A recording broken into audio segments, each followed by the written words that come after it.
to this code and I run this code again. It says enter first number. Brilliant. I enter my number. Now here, if I enter this, what will happen? My system crashes. The reason for that is because we are saying whatever keyboard takes, next word is for strings, right? We try to convert string into number. A computer does convert string into number, but only if it is digits. Now in this case, somebody typed wrong only. Is that right? Yeah. Now this is what you would be doing in your HTML pages also. You know, whatever somebody writes down in your text field, can write down whatever they want in text field. So how do I block? They should not be able to write down numbers if it is string. If it's string, then it should not, if it's a number field, only type digits. Is that okay? Now here, the second version of this program should be that I don't use this parseInt because this is not the foolproof mechanism. So does Java give me a utility that I can only read numbers from the keyboard and not string and convert that? What we did was we took string and converted that into number, right? If I don't want to, then what I need to do is, instead of using this integer parseInt, you can simply use in.nextInt. That means read only numbers. Is that okay? You're making it very specific what somebody can enter. Is that okay? So until a number is pressed, it just keeps on. Nothing would happen. Prompting. Yeah, the cursor would just keep blinking. Nothing would happen. Yeah. So what we've done is, instead of saying taking next, so what does next does? Read string. nextInt reads only integers. The rest of the program will remain the same. So if I just save this as sum3, I like saving the different versions so that I can send you when you're done. Java say sum3.java.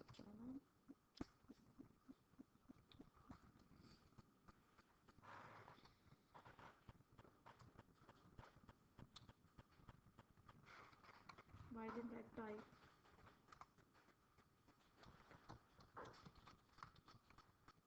What has happened here?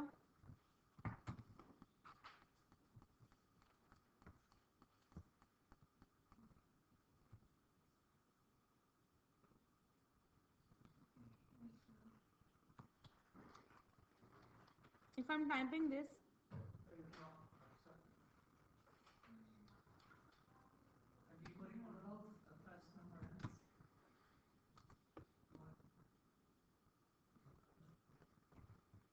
sorry? You have that nextInt on both the N1 and N2. I've taken both of them out.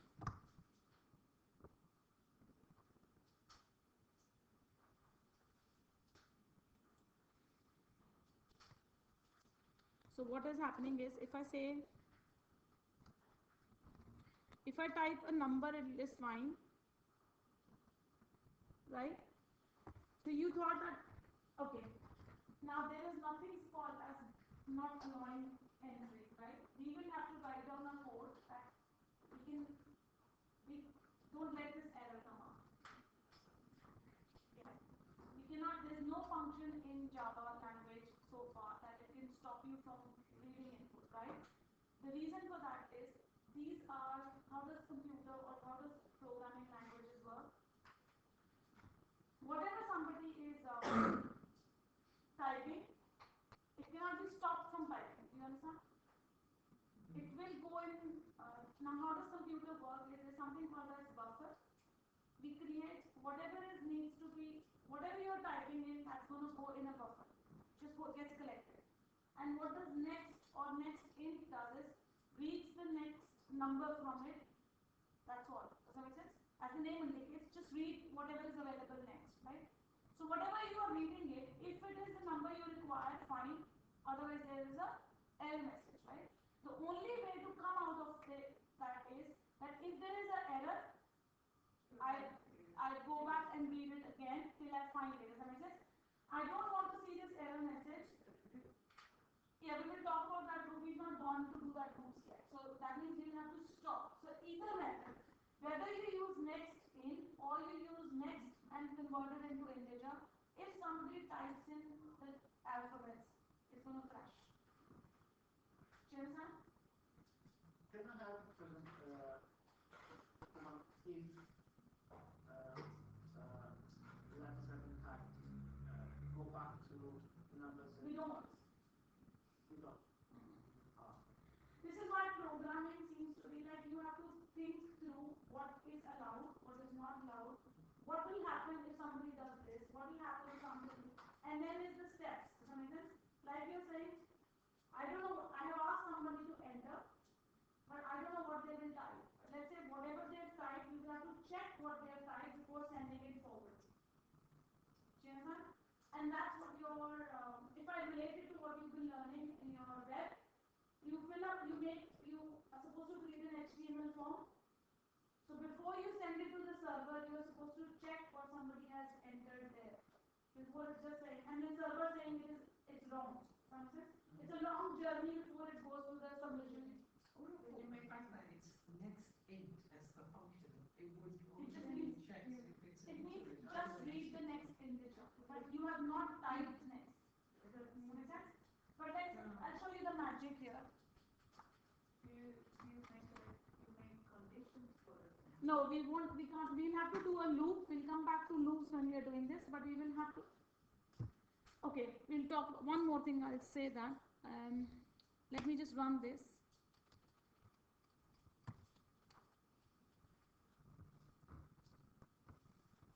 It's just that if I run this and I just type that and I type this, I just don't have to convert it. Does that make sense?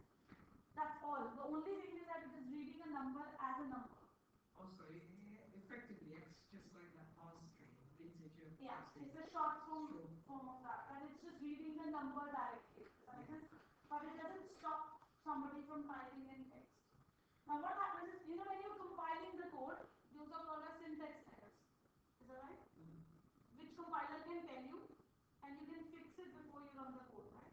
But what are these? These are called as runtime exceptions. Which means I don't know whether that one time you run the program, it might be there. Next time you run the program, it might not be there. It depends on what user has input. The error is coming because the user has input the wrong number. Is that right? So Java now allows you to handle these errors also, but we will learn about that.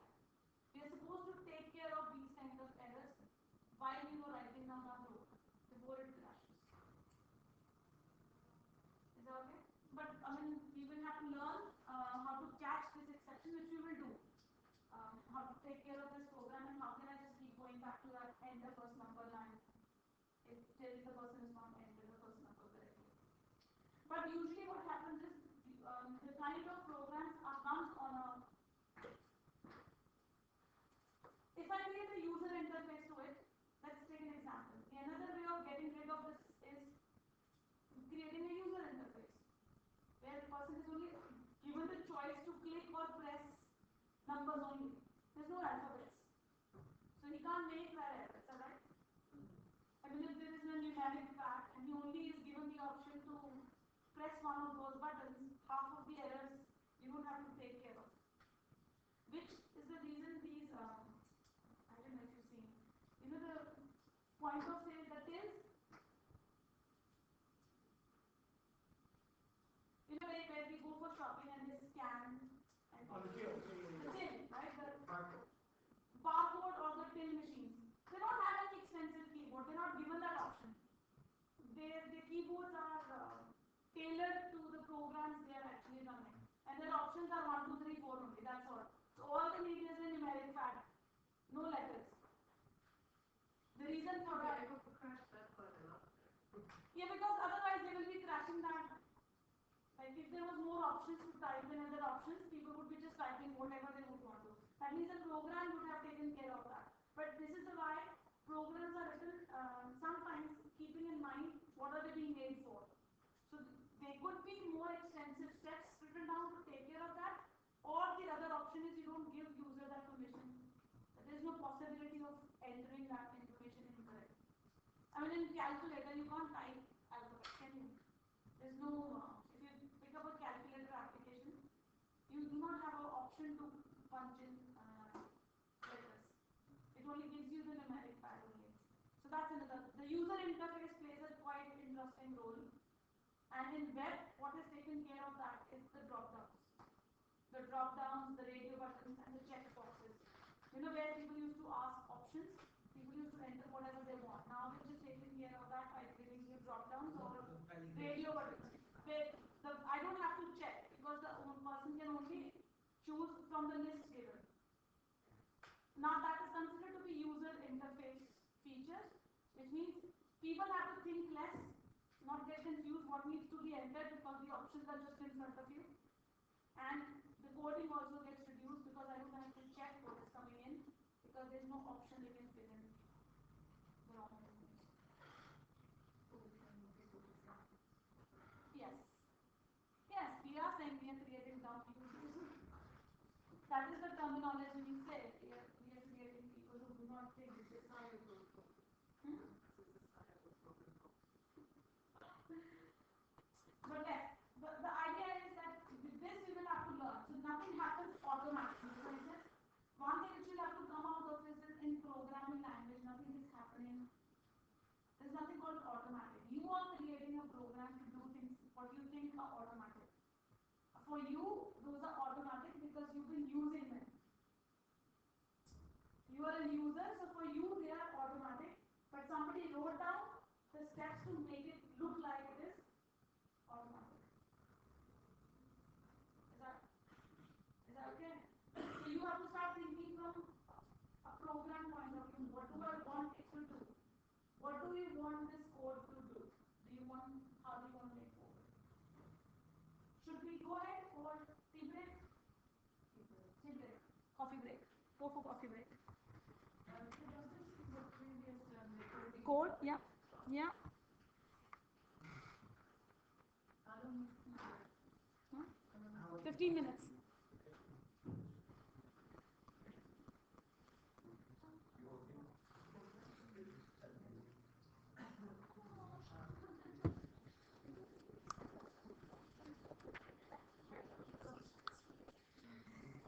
Spoiling me. Chocolate. Okay. Is it freshly made caramel kind of a thing? Would love to, but I'm not a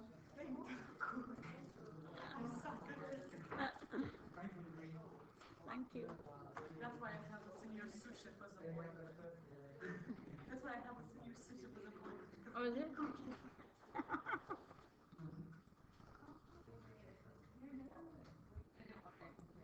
Oh, sorry. No, no, here.